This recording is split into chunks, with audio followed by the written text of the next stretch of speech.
What's going on YouTube? This is Dave's Daily Trades. Hope you all are having a great weekend. I know I am because in about a couple hours I'm actually heading to the Patriots season opener, guys, so I'm freaking pumped about that. But before going, there was just this wonderful article that was written here on Reddit that I have to dive through and give you my thoughts as to what's going on with this. But this, guys, ladies and gentlemen, is the entire naked shorting game playbook posted on a forum in 2004. So guys, before we jump into it, be sure to smash that like button. Also subscribe for more content.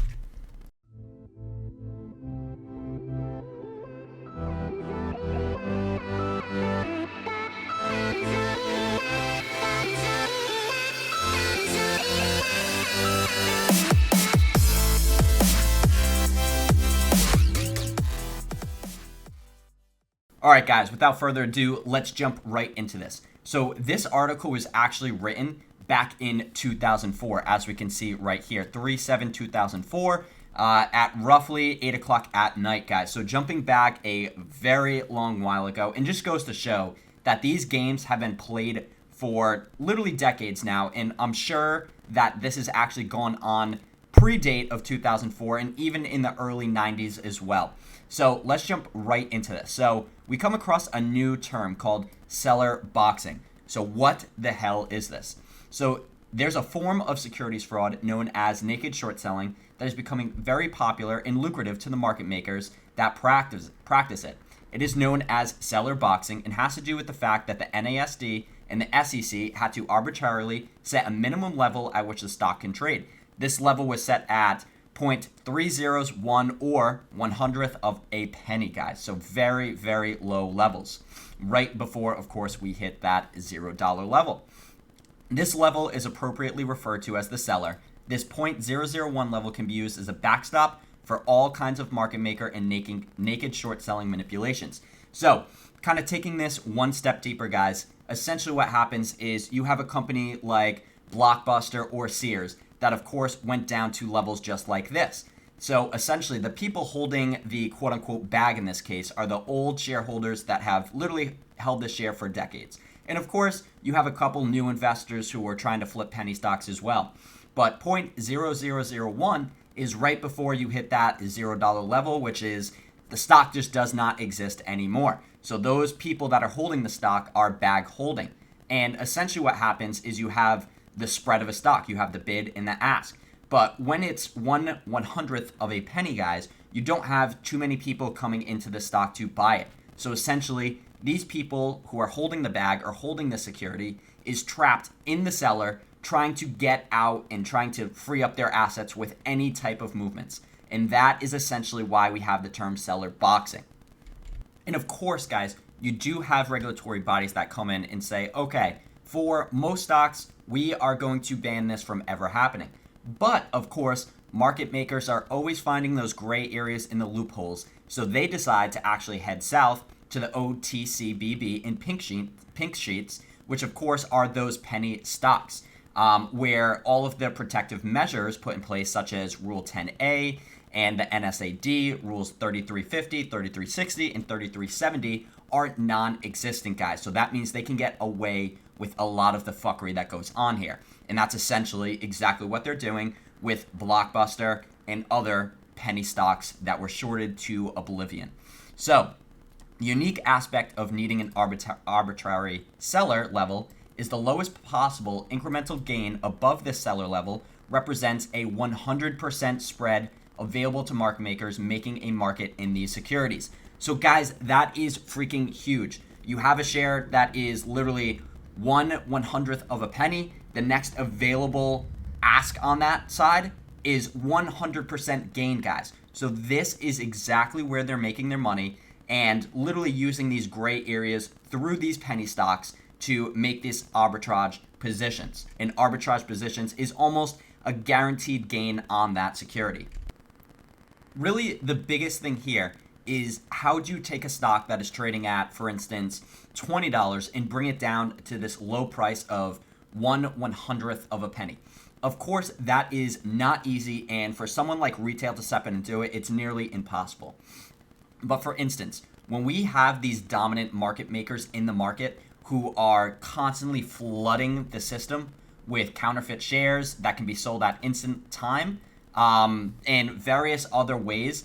That is exactly how they bring this stock price down to the 1/100th of a penny. And of course, this is not something that happens overnight. This is something that happens over the course of a year, 5 years, even 10 years in some instances, guys.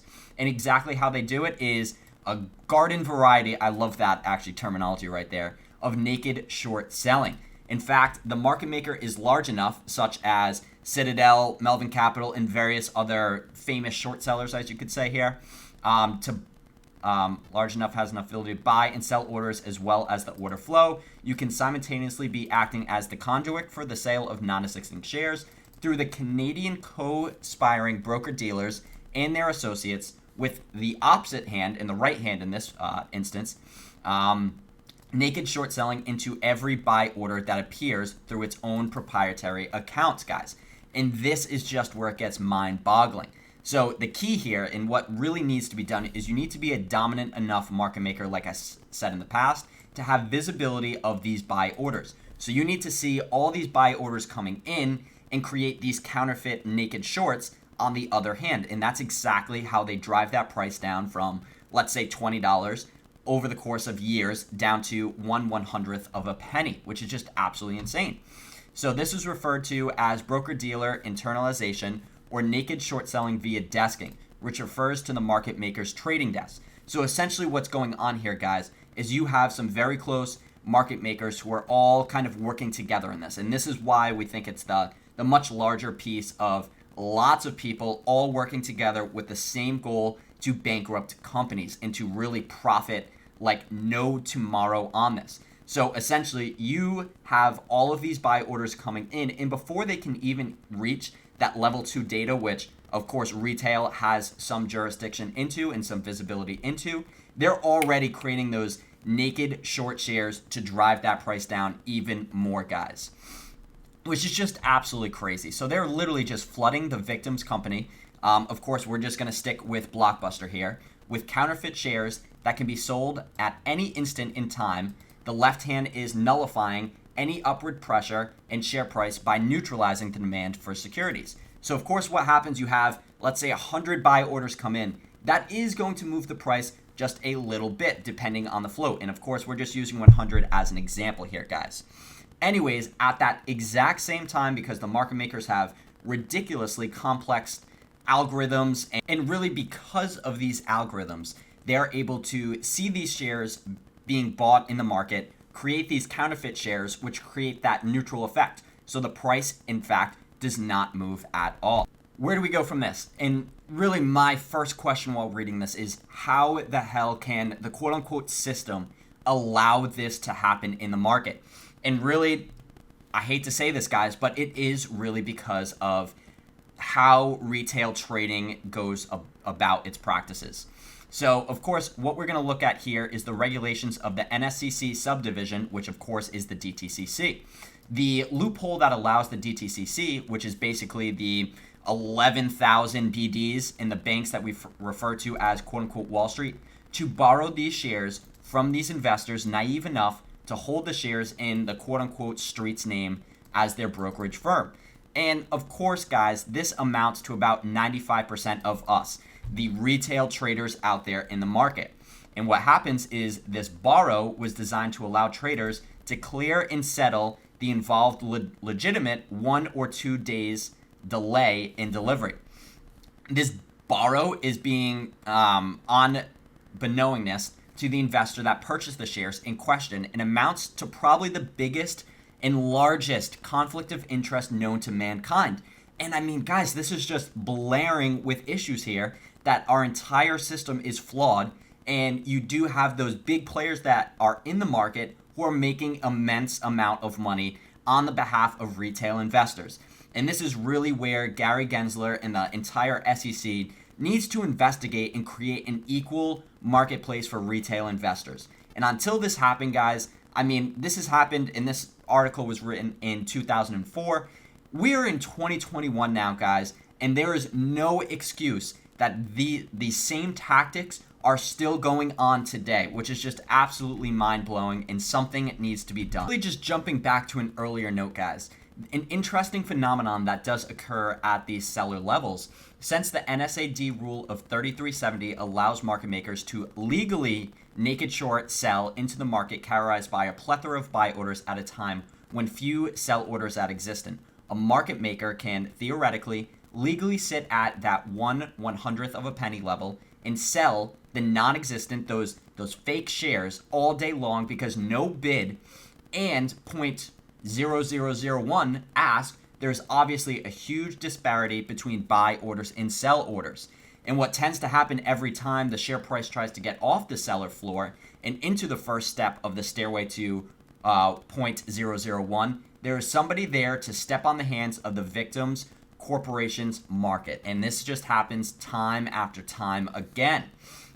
Once a given microcap corporation is boxed out of the seller, it doesn't have a whole lot of options to climb the way out. Of course, there are some various things that you can do, but really what happens at the end of the day is it actually makes it much worse. So, of course, you have your reverse split that happens, which, of course, will create more shares and drive that price up quite a little bit. But that just does not happen time after time again. The other ways, you can muscle the way out with immense amount of buy orders, but the same thing's going to happen where you're going to have that offset of those naked short positions into the market to flood it and to really delta neutral that position, where you wipe out all those buy orders. And then the people holding that bag are just into a deeper position than they actually started with. And I would say the last option here that you can do is you raised more money by, offering more shares to the public. But of course, guys, that's just more debt that you can do. That really is just going to buy you more time, but essentially still does not get you out of the quote-unquote seller in this instance. Really, what happens because of this? And as we know, as retail sitting in with AMC and GME, guys, this game that the market makers are playing here, it really digs such a giant gaping hole for them if this plan does not in turn out work in their favor, which most times, yes, it has quite often in the past. But AMC and GameStop are quite different, guys, because they would have never expected retail to step in with the buying pressure that we did. I mean, it's just absolutely amazing what we have done. And honestly, I'm going to stop here. Shout out to everyone, all you apes out there, because this is something that has never happened before in the entire playbook of what market makers are doing here. So, essentially, once they really do strip away the victim company's share price, they are boxed into the seller. But it's really difficult to kill that corporation. Of course, what we've seen here. And essentially, guys, what happens is the predicament they find themselves in is they can't stop naked short selling because into every buy order that appears, because the share price will gap, and this will put tremendous pressure on the net capital reserves to the market makers and margin maintenance requirements for the co-conspiring hedge funds and others operating out of more than 13,000 naked short selling margin accounts set up in Canada, guys. And of course, covering the naked short positions is out of the question because they can't even stop the day-to-day naked short selling in the first place, guys. They are really dependent on the naked short selling to keep that price at delta neutral. And essentially, the more naked short selling that they do, the more deep of a hole that they really dig for themselves. And in the case of AMC and GameStop, when they just kept on throwing naked shorts and naked shorts on top of more naked shorts, the hole just became so astronomically large that they can't cover those positions. They cannot get out of this, guys. So they are in so deep right now, way over their heads. And the only way out of this, the only way they truly win is by bringing the price to zero, which of course is just not going to happen. I mean, in this time, in the past 9 months or 10 months that I've personally been invested in both AMC and GameStop, both the fundamentals of the companies have really changed around. I mean, you have GameStop, go on their website right now, try to buy stuff. Everyone in the community is going and buying. And then look at AMC Theaters, guys. We're really turning around. We're having extremely profitable quarters. And really the biggest thing is, listen, the theaters are freaking sold out. Don't listen to people saying that no one's going to theaters. Theaters are dead. That's a load of bullshit, guys. The fundamentals are turning around. Both AMC and GameStop are really turning their business models around to become more profitable, not just today, but 5-10 years down the line. So essentially, guys, hedge funds, to put this very blunt, they are so fucked here, guys. End this video off, guys. Huge shout out to the Bat over here on Super Stonk for taking the time to reverse engineer the how, as to how the market makers are using this loophole to create positions that are going on today. And really, it comes down to the SEC and Gary Gensler to step in and to investigate how the hell this is still going on in a very advanced world. We're in 2021 now, guys. This needs to stop. This needs to be investigated. There needs to be new rules, new regulations, and just more observation into the marketplace to stop things just like this from happening, because it is so unfair for retail traders and the people who end up bag holding these companies and the jobs that are lost and the various other consequences that happens from naked short selling to extent like this right here. So guys, be sure to hit that like button and subscribe for more content. Peace out and tune in for the next one.